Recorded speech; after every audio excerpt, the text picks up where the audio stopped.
What's up, everybody? It's Money Monday. Y'all, listen.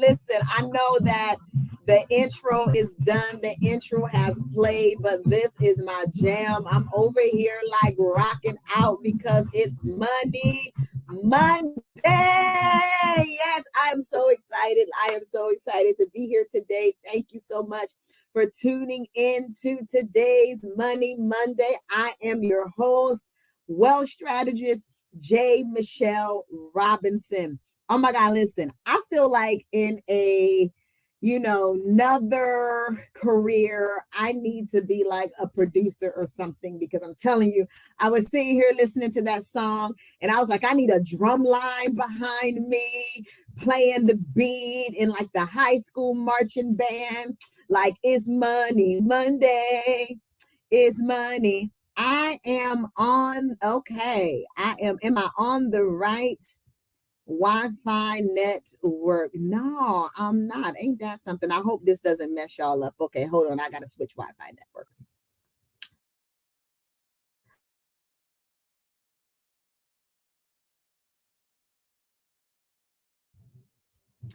All right. I have switched Wi-Fi networks. So hopefully this is better. So I don't know if you all heard me, but I want to have a little drum line in the background and the marching band like it's Money Monday.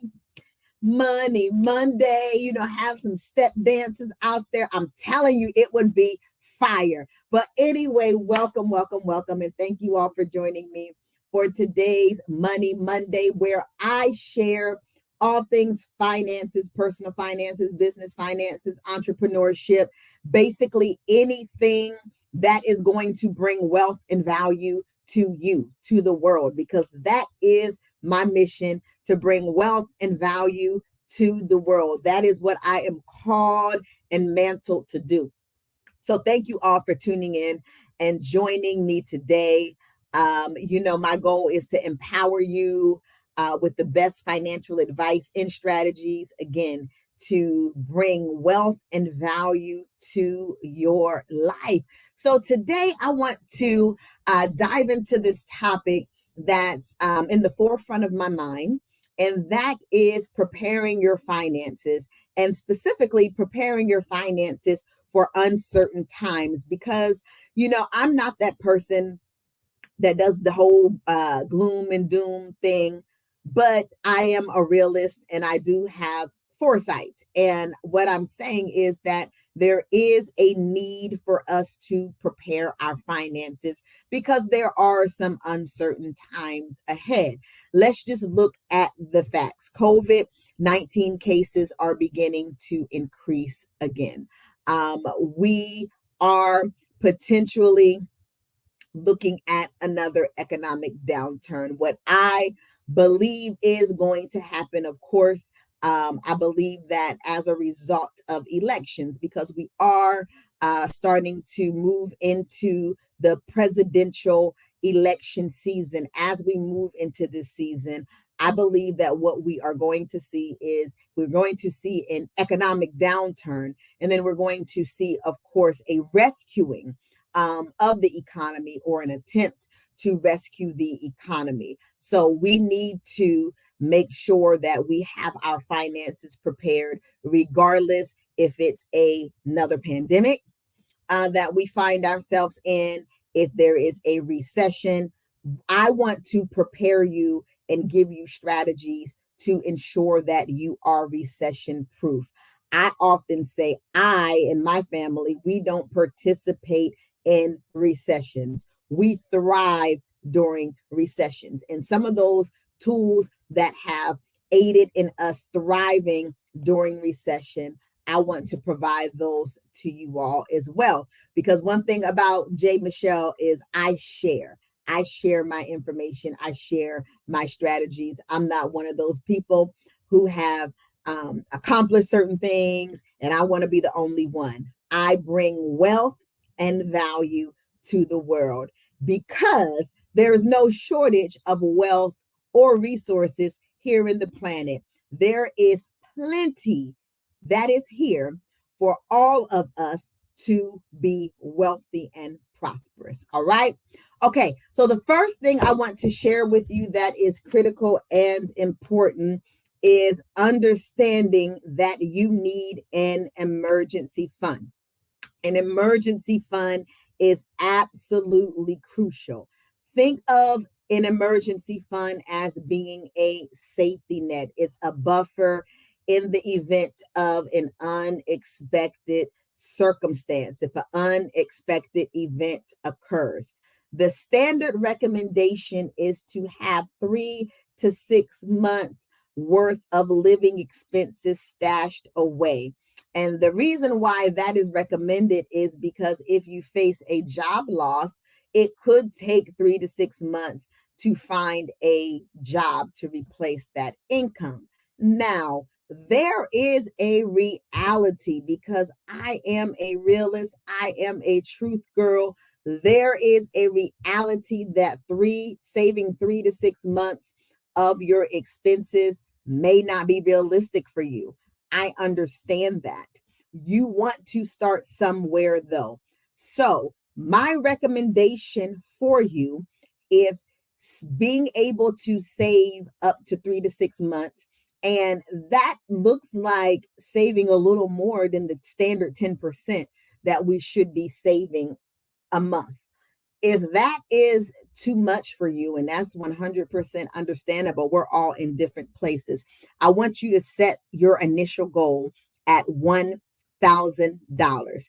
Set a goal to have an emergency fund of $1,000. Once you get that first $1,000, then you set another goal. I need you at a minimum for those of you who may be challenged in your finances, at a minimum, take out $25 per paycheck and put it away. Okay, $25. I'm not even going to say $25 a week. Take $25 per paycheck and put it away, and try to put it away in a high yield savings account or some type of account that is going to compound interest. Now, I make no bones about the fact that I am a licensed life insurance and annuities broker.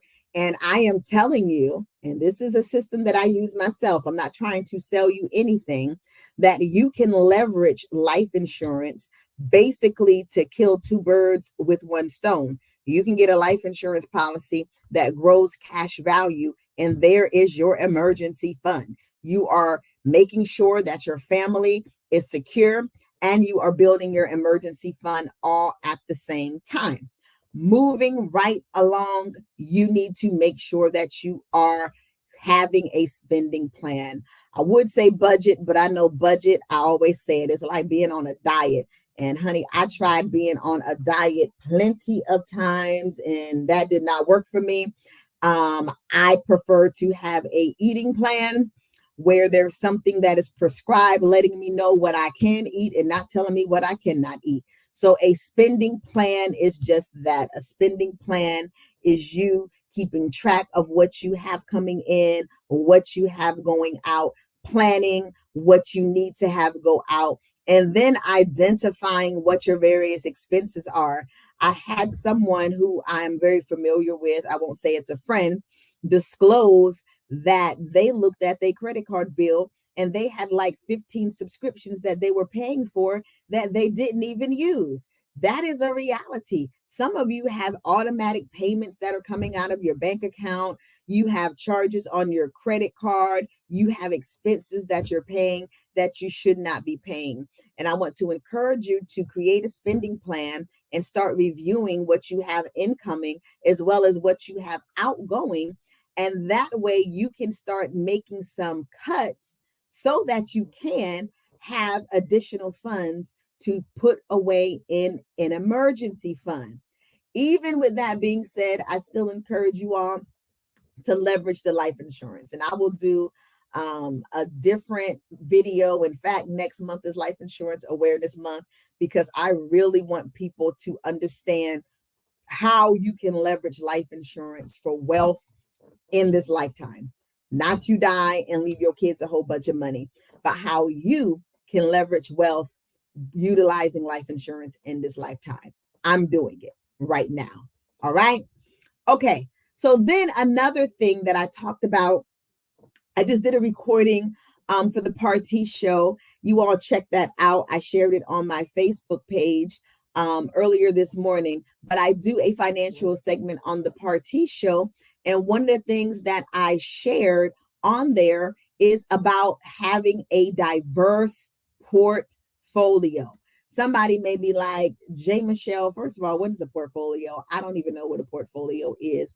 Your portfolio is simply what makes up your finances. So if you have a savings account, if you have investments, if you have real estate, all of those various things make up your portfolio.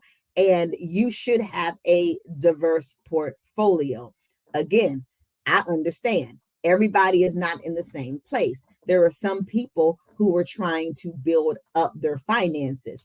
I specialize in that, helping people create and to build wealth.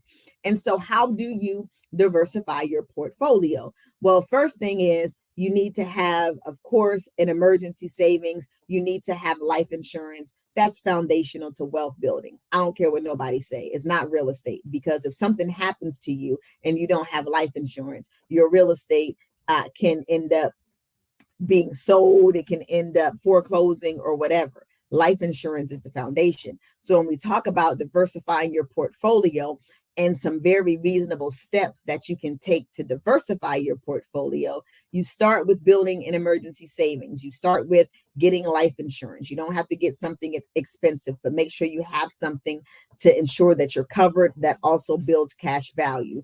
Then you do want to invest in the stock market. And listen, you can invest in the stock market for, I believe, as little as like $5-10. I mean, there are some stocks that are relatively inexpensive, and you don't have to like keep on putting money in it. Like, you can get some extra money, you get your tax refund, you get birthday money. That was another subject that I talked about on the party show. When you get your birthday money, don't just go out and spend it, especially if you are someone who is challenged in your finances. Use that money, even if it's nothing but a couple of $100. Buy yourself some stock. Do some angel investing.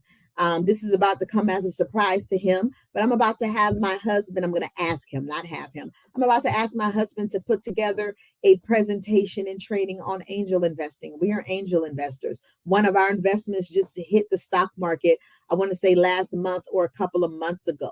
Diversify your portfolio. There are ways that you can invest into crowdfunding. You may not have the money to purchase real estate on your own, but you can get together with groups of people and you all pool your money together. And again, it does not have to be a huge amount of money. We have crowdfunded, and this may sound like a lot of money, but in the bigger scheme of things, it's not. We've crowdfunded with one investment of $7,500, and we get residual income off of that every single month. There's other ways, and we didn't have to do $7,500. I think we could have did like $2,000 or $1,000. There's other ways that you can do this so that you can own real estate, that you can have a part of this thriving real estate environment. So you want to make sure that you are diversifying your portfolio. Another thing that we need to make sure that we're doing as we are preparing our finances for uncertain time is getting this debt off of you all. The industry calls it debt management. I rather focus on debt elimination, bad debt elimination, because I understand that there are some good debts that are out there. Not going to get into that today, but I want you all to start taking the necessary steps to eliminate your debt. High interest debt can become a burden during tough times because you will find yourself making the minimum monthly payment on your credit cards, on your debts, and it seems like the debt is steadily increasing. And you're thinking, I am making payments on this, and I'm not only am I not putting a dent in it, but it seems like the debt is increasing and increasing. That is that interest that is accruing on your debt. And a lot of the credit cards that we are utilizing have high interest on them. My key is, if possible, what we should be doing is paying off credit card debt from month to month and leveraging the credit cards for wealth. But in the meantime, what I want you all to focus on is eliminating debt.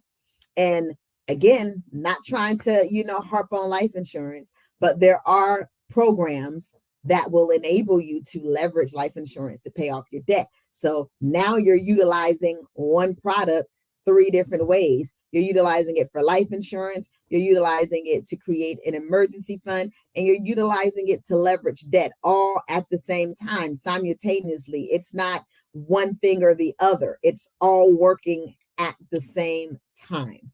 All right. Okay. The next thing I want you all to do is exactly what you are doing right now as you are watching me, but I want you to take it up a step further. Enhance your financial literacy. Read books. Follow reputable financial blogs. You want to equip yourself with financial knowledge. One of the best educations that you can get outside of a biblical kingdom focus, yes, I said it, education, is a financial education. They don't teach this stuff in the schools, which is very unfortunate. And so you need to make sure that you are taking the initiative to get a financial education. Listen, me and my husband, we were out in Barnes and Nobles last night.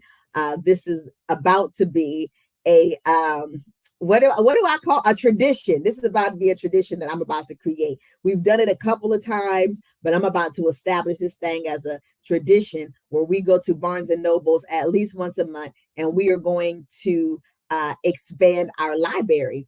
And I brought this book, Starting a Business for Dummies. And yes, I already have a business that is thriving, but I had saw that Shaq talked about, yes, Shaquille O'Neal, how this book was a game changer for him in wealth.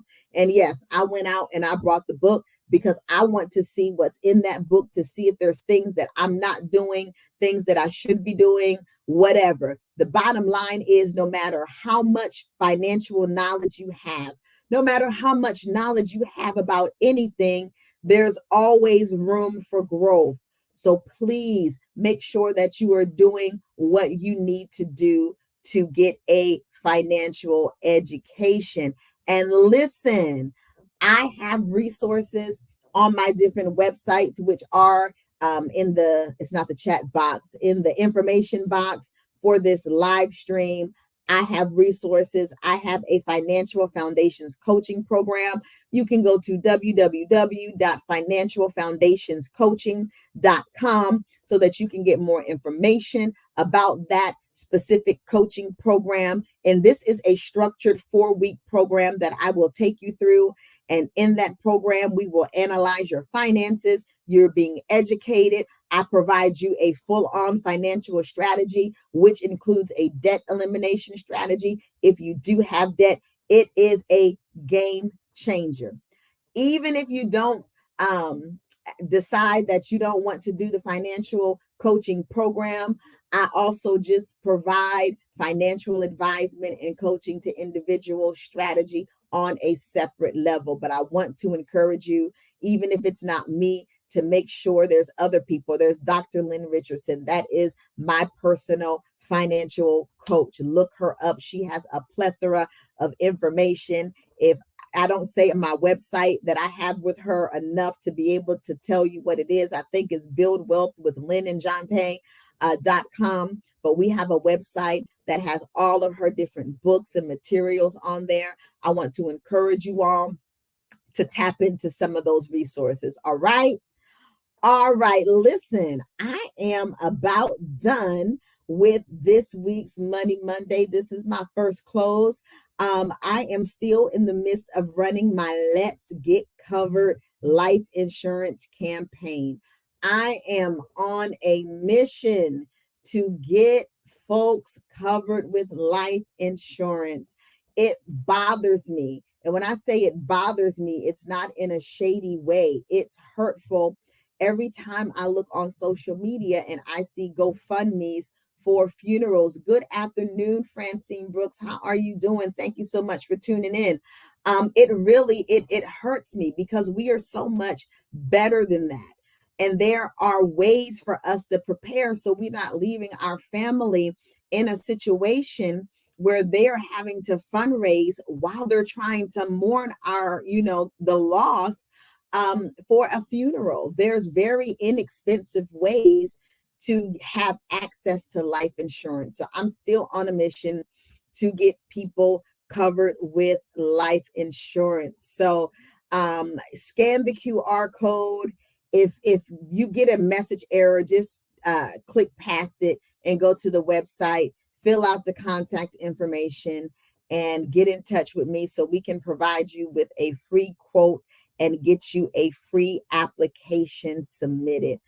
I want to also emphasize the importance of getting your children and grandchildren coverage while they are young.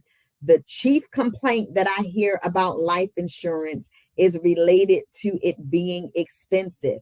If life insurance is obtained at an early age, it is not expensive.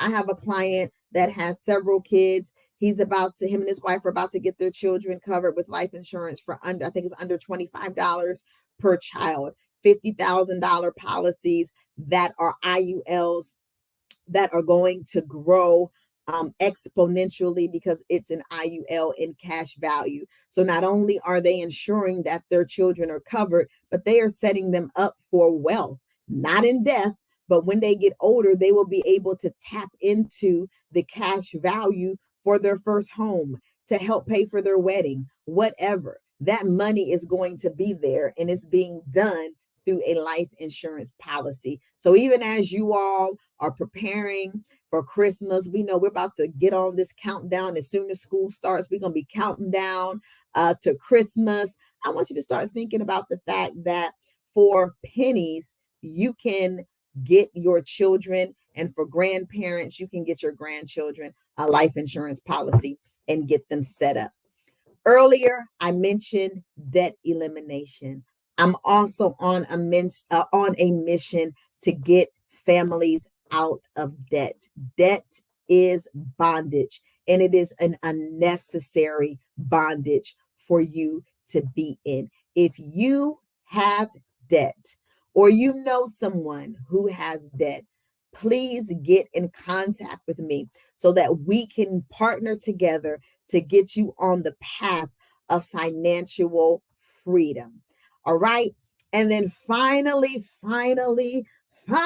brethren, listen, I may not have what you need, or so you think, but somebody you know does. To that end, I need you all to share this video. I need you all to let people know if you need a financial advisor, if you need a wealth strategist, if you need life insurance, if you need retirement planning, you need to hit up Michelle Robinson. She is a stone cold, the wealth strategist. She has the strategy. She has the plan that will get you where you need to be. Listen, I am done. I want to thank you all once again for tuning in to today's Money Monday. Please make sure that you are liking and you are sharing this with your social media following. We are in this together as I endeavor to bring wealth and value to the world. I'll see you next week.